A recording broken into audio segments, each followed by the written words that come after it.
You ever wonder how the fate of an entire nation, its rise or its fall, could be tied to what's happening inside the hearts and minds of its people? It's a huge question, right? It touches on justice, destiny, and how our world even works. Well, today we're going to try and unpack this whole puzzle by diving deep into one single, incredibly powerful verse from the Quran. And this is it. This is our focus. Verse 11 from Surah Ar-Raʿd.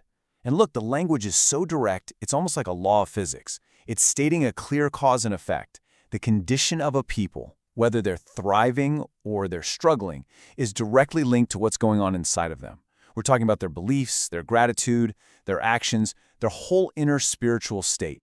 And right away, that brings us to the big challenge. It just seems impossible, doesn't it? I mean, how can the internal world of all these different individuals, their private thoughts, their feelings, somehow come together and manifest as the actual physical condition of a whole society? Is this just a metaphor, or is there some deeper mechanism at play here? That's exactly what we're here to figure out. Okay, so to really get this, we have to start by exploring that fundamental connection between a single person and the wider group. See, the verse isn't just being poetic, it's actually describing a really deep theological principle. The key concept we need to know is a term called talazum. Now, what it basically means is a necessary interconnection, a mutual entailment. Think of it like the relationship between fire and heat. Where you find one, you are always going to find the other. You can't separate them.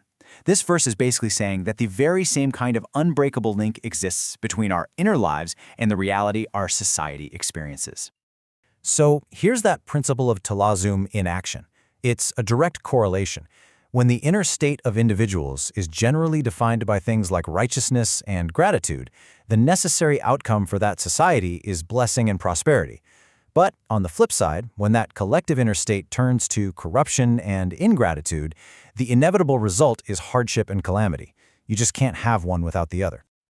Okay, but if that link is so direct, does that mean that divine punishment for a society's corruption is just automatic, unavoidable? Well, this brings us to another really important layer of nuance, the critical difference between a divine promise and a divine threat. And this is a really crucial question. We tend to think that when God decrees something, it's totally set in stone. But is a threat of punishment really the same thing as a promise of reward? The source material makes a very, very important distinction here. And here it is. This is the core difference. A divine promise of reward for doing good, that's considered absolute. It's a guarantee. It's going to happen.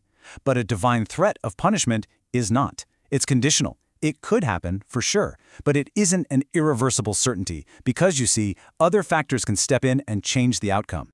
So what are those factors? Well, here they are. A threat of punishment can actually be lifted through God's infinite mercy, or through sincere repentance from the people. Even the positive impact of other people's good deeds can play a role, or something called intercession. That's when a righteous person pleads on behalf of others. This shows us the whole system isn't just some cold, mechanical process. It's one where mercy plays an incredibly powerful role. This quote just captures the idea perfectly. The promise of reward, that's pure grace from God. The threat of punishment, though, that's based on justice. But here's the beautiful part. God's attribute of mercy can step in and actually override the strict requirement of justice. And it's not a contradiction, it's just a higher principle coming into play. But this leads to another really tough question. We've all seen it. Righteous people suffering in corrupt societies, and sometimes corrupt people seem to be thriving. If the outer world is supposed to reflect the inner one, how is that just? Well, the answer lies in understanding that justice is perfectly balanced, but it's balanced across two completely different realms. I mean, this is probably the biggest challenge to this verse, right? We all know good people, truly good people, who face immense hardship, often because of the society they happen to live in. If their inner state is good, why is their outer condition so difficult? Seriously, where's the justice in that? This table really helps clarify it. In this world, the dunya, consequences are often collective. They're big picture. The actions of a corrupt majority can create hardship that ends up affecting everyone, including the righteous few. But in the hereafter, the akhirah, the scope changes completely. It becomes entirely individual. The judgment there is based on the true inner state of every single soul, and the consequences are perfectly and precisely tailored to them.